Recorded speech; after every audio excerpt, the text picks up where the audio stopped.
tal amigos? Me encuentro leyendo el libro La rebelión de Tupac Amaru. Lo voy a ir compartiendo en el podcast capítulo a capítulo en diferentes episodios. Bueno, este corresponde al primero.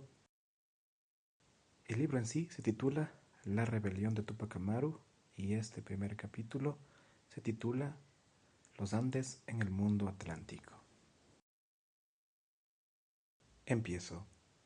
José Gabriel Condorcanqui, nacido el 10 de marzo de 1738 en Surimana, era hijo de Miguel Condorcanqui Usquionza Tupac Amaru y de María Rosa Noguera.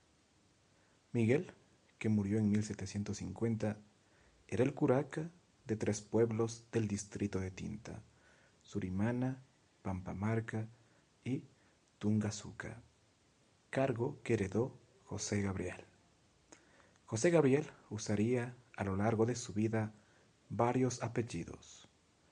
Condorcanqui, eres un cóndor en quechua, era su patronímico asociado con los derechos al cargo de curaca. Pero es igual que su padre. También empleó el apellido Tupac Amaru para subrayar su sangre real inca. Los Amarus son serpientes aladas mitológicas, mientras que Tupa, como se solía deletrear su nombre, denota realeza o proximidad con los incas. José Gabriel afirmó ser descendiente directo de Tupac Amaru, el último gobernante inca, decapitado por el virrey Toledo en 1572. Estos linajes le dieron un prestigio considerable entre los indios quechuas, muchos de los cuales creían 2 siglos después de la conquista que el Tahuantinsuyo o dominio inca regresaría. Además, José añadía ocasionalmente el apellido de su madre, Noguera, que algunos estudiosos creen que indicaba raíces catalanas. José Gabriel pasó su infancia en Surimana, pero acompañó a su padre en viajes por todo el distrito y más allá, ya que cumplía con sus deberes como curaca y ejercía su oficio como comerciante. Estas expediciones continuaron cuando José Gabriel alcanzó la mayoría de edad y asumió el cargo y la profesión de su padre.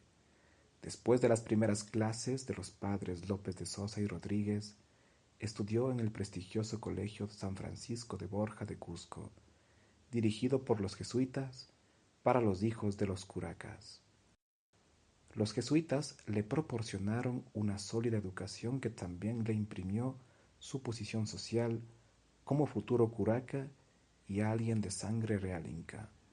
En la escuela, justo arriba de la colina de la imponente Catedral de Cusco, aprendió latín y profundizó su español. Como curaca, José Gabriel tenía derechos sobre la tierra. También tenía pequeños intereses mineros y campos de coca en Carabaya, al sur, y poseía varias casas y una pequeña hacienda. Su riqueza, sin embargo, no debe ser exagerada. Debía y se le debía una gran cantidad de dinero y tenía gravámenes e hipotecas sobre su propiedad. Heredó 350 mulas de su padre, que utilizó para trabajar en el circuito de Cusco al Alto Perú, la ruta comercial que unía Lima y Cusco con las importantísimas minas de Potosí. Transportaba textiles de los molinos locales, así como azúcar, hojas de coca y chiles secos en sus mulas y llamas para vender o comerciar en la alta región del lago Titicaca y el Alto Perú. Regresó con más mulas y otros bienes, así como postas y paquetes. Como arriero, obtuvo importantes contactos en toda la región y tenía un punto de vista privilegiado sobre el flujo y reflujo de la economía colonial y las crecientes presiones que ejercía sobre la población indígena. Durante las fogatas por la noche o cuando negociaba un trato, la gente le contaba sobre la situación local y le pedía noticias de Cusco y más allá. A lo largo del periodo colonial y hasta la aparición de los vehículos de 4 ruedas y la difusión de las radios en el siglo XX, Los arrieros andinos como Túpac Amaru sirvieron como el principal conducto entre la vida rural y el mundo exterior. La gente lo veneraba por su herencia inca y, según muchos, por su amabilidad y disposición para defender a los pobres del campo. Los últimos años de la década de 1770 fueron difíciles para la economía andina. La apertura de Buenos Aires al comercio del Alto Perú, Lima había tenido anteriormente un monopolio, significó que los productos cusqueños que vendían sus productos en Potosí tuvieron que competir con sus productos de Buenos Aires e incluso de España. Además, la sobreproducción generalizada en los Andes provocó la caída de los precios. El tejido de lana gruesa de los ingenios cusqueños, por ejemplo, se enfrentó a una competencia sin precedentes de los textiles europeos. Además, los años 1778 y 1779 trajeron un clima extremadamente frío al Perú, dañando las cosechas y dificultando los viajes. El propio Túpac Amaru experimentó esta crisis. En 1780 tenía medios considerables, pero también deudas crecientes. También presenció y escuchó sobre el malestar económico generalizado que iba desde comerciantes al borde de la bancarrota hasta comunidades indias que no podían pagar la creciente carga impositiva. Los escritores se han preguntado durante mucho tiempo si Túpac Amaru era un indio o un mestizo, una pregunta que no se habría planteado de la misma manera en su época. Sus contemporáneos dejaron claro que era ambas cosas y que aprovechaba al máximo su capacidad para moverse entre los diferentes grupos sociales de la época. Sus intereses económicos y su educación lo convirtieron en miembro de la clase media colonial, con vínculos con las clases alta y baja. Tenía estrechas relaciones con distinguidos residentes españoles y criollos del Cusco, como su amigo Gabriel Ugarte, pero también se sentía cómodo con las masas de indios quechua-hablantes de la región. Hablaba bien tanto el español como el quechua, escribía un español elegante y, gracias a los jesuitas, sabía algo de latín. Las clases altas de Lima lo veían como un indio bien educado.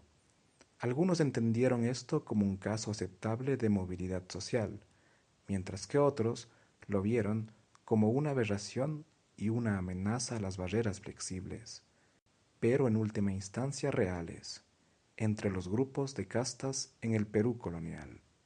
Túpac Amaru y Micaela Bastidas lograron llevar a cabo la rebelión gracias a su capacidad de conmoverse, ser aceptados y reclutar a diferentes grupos sociales.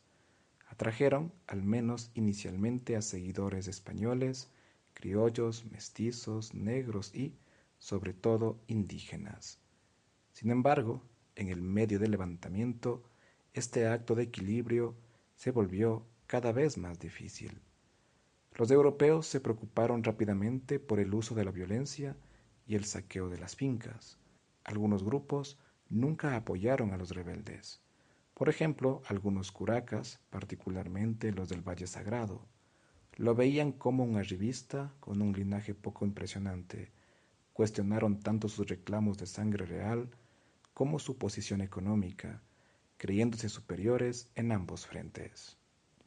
Muchos españoles y criollos se burlaban de la noción de un indio noble y, a pesar de los negocios e incluso de la amistad con él, no querían tener nada que ver con su proyecto político. Rechazaron sus solicitudes de apoyo. Por otro lado, mientras los indios veneraban a la pareja, algunos abandonaron el movimiento o presionaron para que se tomaran medidas más radicales, violentas. Las dudas sobre las credenciales revolucionarias de los líderes y la oposición a la alianza multiclasista que buscaban alimentaron estas deserciones e insubordinaciones. En una sociedad tan jerárquica como el Perú colonial, las coaliciones que unían a grupos raciales y de clase se sentaron desde el principio. En cuanto a Micaela Bastidas, nació en 1744 en Pampamarca. Algunos escritores han sostenido que era de Bancay, al oeste de Cusco, pero los registros de archivo confirman que Pampamarca parte del curacazgo de la familia Tupac Amaru. Cuando visité esta ciudad en 2007, los lugareños la reclamaron con orgullo como suya y mostraron donde había vivido a una milla de la ciudad. Sostenían que partes de su casa habían permanecido en pie hasta las últimas décadas. Su madre fue Josefa Puyacagua Sisa, mira las nubes en quechua, y su padre, don Manuel de Bastidas. Nunca se casaron. Murió en 1746 y su identidad sigue sin estar clara.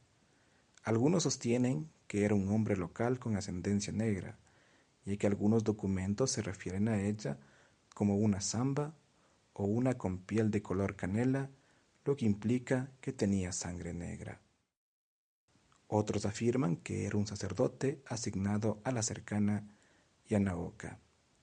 Ser hija ilegítima de un padre parcialmente negro o de un sacerdote la colocaba en una categoría social inusual, particularmente en las tierras altas, abrumadoramente indígenas, y le cerraba las puertas. Ciertamente la excluyó de los círculos de élite. Sin embargo, en su certificado de matrimonio figuraba a sus padres como españoles, un signo de respetabilidad más que de lugar de nacimiento. Las categorías raciales y de clase en Hispanoamérica eran bastante fluidas y alguien como Micaela podía moverse entre diferentes sectores con comodidad y ganarse su respeto. Tenía 3 hermanos, Antonio, Pedro y Miguel. Micaela fue una católica devota durante toda su vida. Tenía poca escolaridad y su quechua era muy superior a su español. En Pampamarca, la historia oral afirma que fue obligada a trabajar en un obraje, las opresivas fábricas textiles. El padre Antonio de Sosa la casó con José Gabriel en Surimana el 25 de mayo de 1760. Tuvieron 3 hijos, Hipólito, Mariano y Fernando, todos bautizados por el padre Sosa en Pampamarca. Micaela era socia de pleno derecho de los emprendimientos de José Gabriel. Mientras él estaba en Lima o en cualquier otro lugar, ella manejaba sus negocios y asuntos de curaca, supervisando la recaudación de impuestos y el reclutamiento laboral y supervisando a los hombres que lo sustituían en su trabajo como comerciante. Esto ayuda a explicar cómo demostró ser una líder excepcionalmente capaz de la rebelión. Se destacó en el pago a las tropas, la gestión de suministros, el mantenimiento de la disciplina, la colocación de centinelas y la vigilancia de los espías. Toda la intrincada logística que compone las campañas militares. Su habilidad trae a la mente el axioma militar. Los aficionados hablan de estrategia, los profesionales hablan de logística. Incluso antes del levantamiento mostró su fuerte naturaleza. Un recaudador de diezmo afirmó que, frente al corregidor, Micaela había amenazado con darle un puñetazo si no cedía. Su trabajo como socia de Tupac Amaru en sus esfuerzos políticos y económicos la preparó para el levantamiento. La prominencia de Micaela en el levantamiento no fue una inversión impactante de los roles de género en los Andes.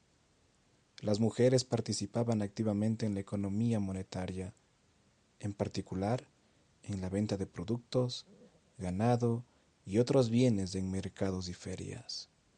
Con frecuencia se encargaban de la economía doméstica. Los hombres se creían representantes de la familia y se veían a sí mismos a cargo. La violencia doméstica, frecuentemente alimentada por el alcohol, era desenfrenada. No obstante, las mujeres solían ser socias importantes en las familias numerosas y extensas que caracterizaban el periodo y dirigían el hogar si los hombres no estaban presentes.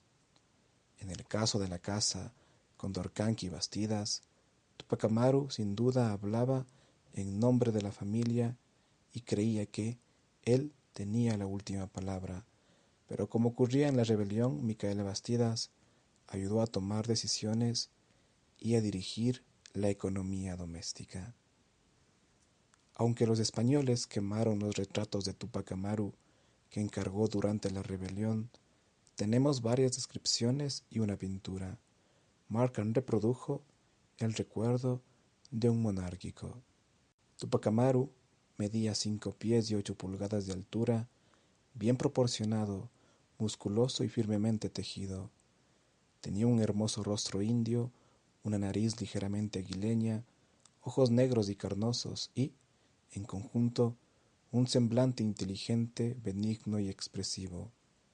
Su discurso, notable por su facilidad de caballero, era digno y cortés hacia superiores e iguales, pero en sus relaciones con los aborígenes, por quienes era profundamente venerado, había una sedumbre que no era incompatible con sus reclamaciones legalmente admitidas, de jure, a la diadema de los incas. En mente era emprendedor, frío y perseverante.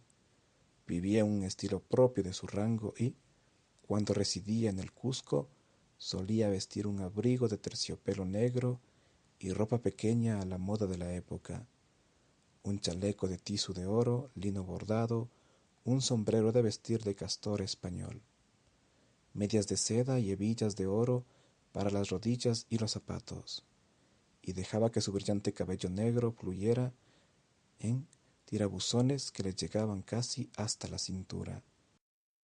Un español anónimo subrayó su seriedad y calificó a Tupac Amaru como muy blanco para un indio, aunque no tanto para un español.